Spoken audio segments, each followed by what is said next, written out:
Hello बच्चों, BA first year sociology की class में आप सभी का स्वागत है। फर्स्ट ईयर सोशियोलॉजी में हम सेकंड पेपर पढ़ रहे थे, भारत में समाज, संरचना और परिवर्तन। पिछली क्लास में हमने अनुसूचित जातियों के बारे में पढ़ा था। अनुसूचित जाति का अर्थ, परिभाषा और उनकी समस्याएं। आज हम पढ़ेंगे अनुसूचित जाति की समस्याओं को दूर करने के सुझाव और इनकी समस्याओं को दूर करने के लिए किए गए सरकारी प्रयासों के बारे में। जैसा कि बच्चों, मैंने आपको बताया था कि अनुसूचित जाति की बहुत सी समस्याएं थी। आर्थिक समस्याएं, सामाजिक समस्याएं, आर्थिक, सामाजिक, धार्मिक निर्योग्यताओं के कारण ये अनुसूचित जातियाँ बहुत ही पिछड़ी हुई थी। तो इनकी दशाओं को सुधारने के लिए कुछ सुझाव इस प्रकार से हैं कि अनुसूचित जाति के वर्गों की शिक्षा के लिए उचित व्यवस्था की जानी चाहिए, है ना। इनके कार्यों की दशाओं में भी आवश्यक सुधार किए जाने चाहिए। इनके ऊपर समाज के द्वारा जो अनेक सामाजिक, आर्थिक और धार्मिक निर्योग्यताएं लगाई गई है, उन पर प्रतिबंधित किया जाना चाहिए उनको, और कानूनी रूप से ऐसे व्यक्ति जो इनके ऊपर इन निर्योग्यताओं को लगाते हैं उनको दंडित किया जाना चाहिए। सार्वजनिक कुओं, तालाबों आदि से पानी लेने और सार्वजनिक मंदिरों में प्रवेश की अनुमति प्रदान की जानी चाहिए। सार्वजनिक जगह पर इनको मकान खरीदना, रहना, है ना, और लोगों के संपर्क में आने की छूट होनी चाहिए। इसके अलावा इनको किसी भी प्रकार के व्यवसाय को करने की समानता, अन्य जातियों के समान ही किसी भी प्रकार के व्यवसाय को करने का अधिकार दिया जाना चाहिए। इसके अलावा अनुसूचित जाति के लोगों के आवास की समुचित व्यवस्था की जानी चाहिए, है ना, और अनेक प्रकार के उद्योगों के लिए शिक्षण प्रशिक्षण की सुविधा भी सरकार के द्वारा किया जाना चाहिए। इनकी चिकित्सा और स्वास्थ्य संबंधी सेवाओं की भी समुचित व्यवस्था की जानी चाहिए। इस प्रकार से ये सुझाव है जिसके द्वारा कि अनुसूचित जाति के लोगों को भी अन्य जातियों के समान, अगर समान अधिकार और स्वतंत्रताएं मिलेंगी तो ये भी अन्य जातियों की बात ही ऊपर आ पाएंगे, इनका विकास हो पाएगा। सरकार ने अनुसूचित जाति की समस्याओं को दूर करने के लिए काफ़ी प्रयास किए हैं। अस्पृश्यता उन्मूलन हेतु तथा इनकी समस्याओं को दूर करने हेतु सरकार ने अनेक वैधानिक प्रयास किए हैं। ये प्रयास में क्या क्या किए हैं सरकार ने, मैं विभिन्न बिंदुओं के माध्यम से आपको बताती हूँ। सरकार ने अनुसूचित जाति के कल्याण की दृष्टि से कई प्रयास किए। पहला बिंदु है संवैधानिक प्रावधान। संविधान के अनुच्छेद 15(1) में कहा गया है कि राज्य किसी भी नागरिक के विरुद्ध केवल धर्म, मूल, वंश, जाति, लिंग, जन्मस्थान अथवा इनमें से किसी भी एक आधार पर किसी भी प्रकार की कोई भी भेदभाव नहीं किया जाएगा इनके साथ में, है ना। अनुच्छेद 16 के अनुसार अस्पृश्यता का अंत कर दिया गया है और उसका किसी भी रूप में प्रचलन बिल्कुल निषिद्ध किया गया है, ताकि इन लोगों के साथ में छुआछूत जैसा भेदभाव न किया जाए।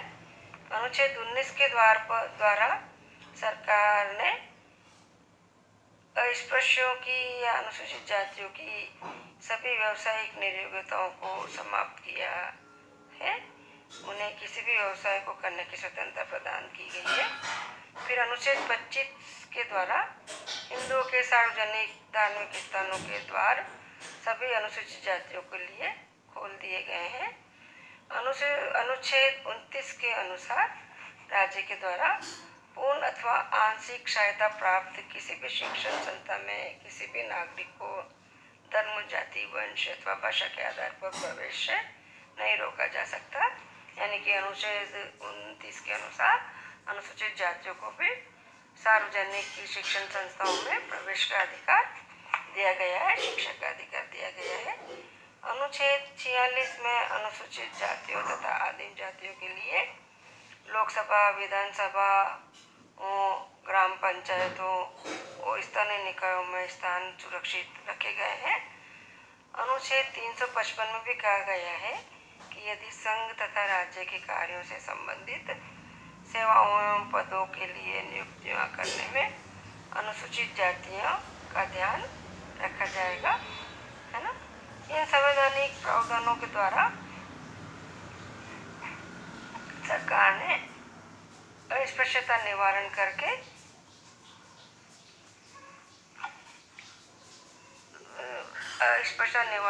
अनुसूचित जातियों के कल्याण का विशेष रूप से ध्यान दिया गया।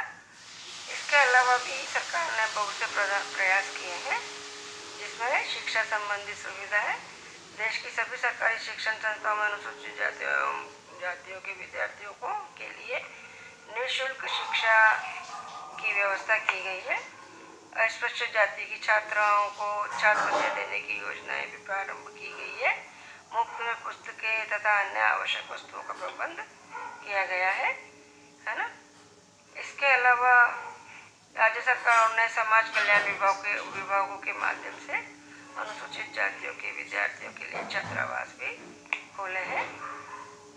फिर नेक्स्ट, विधान मंडलों एवं पंचायतों में प्रतिनिधित्व। संविधान में अनुसूचित जातियों के लिए उनकी संख्या के अनुपात में राज्यों की विधानसभा व पंचायतों में कुछ स्थान सुरक्षित रखे गए हैं, है ना। लोकसभा में 542 स्थानों में से 79 और राज्यों की विधानसभाओं में 557 स्थान अनुसूचित जातियों के लिए सुरक्षित रखे गए हैं। बाद में इनको बढ़ाया भी गया था।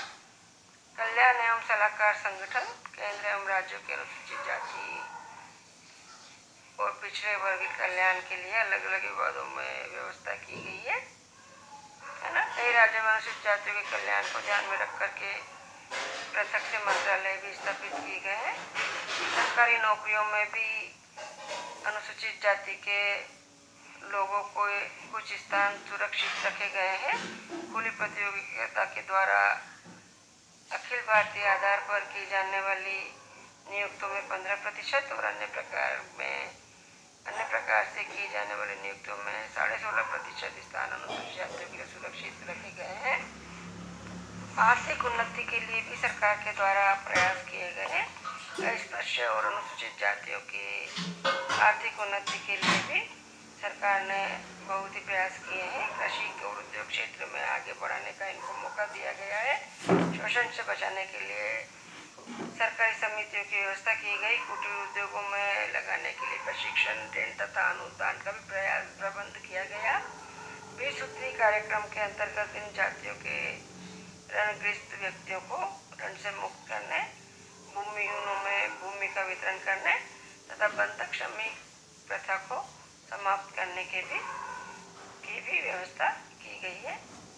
इसके अलावा भी अनेक कल्याणकारी योजनाएं भी बनाई गई है, जिससे कि अनुसूचित जातियों और अस्पृश्य जातियों के लोगों के लिए मकान बनाने के लिए मुफ्त या नाम मात्र के मूल्य पर ऋण के रूप में सहायता दी जाती है। चिकित्सा संबंधी सुविधाएं भी प्रदान करके और उनके स्वास्थ्य में सुधार हेतु अस्पतालों, पीने के स्वच्छ पानी, बच्चों तथा प्रसूताओं के लिए कल्याण केंद्रों, अस्पतालों, मोटर गाड़ियों की व्यवस्था भी की गई है। अनेक पंचवर्षीय योजनाओं में भी इन जातियों के उत्थान के लिए समुचित धनराशि की व्यवस्था की गई है।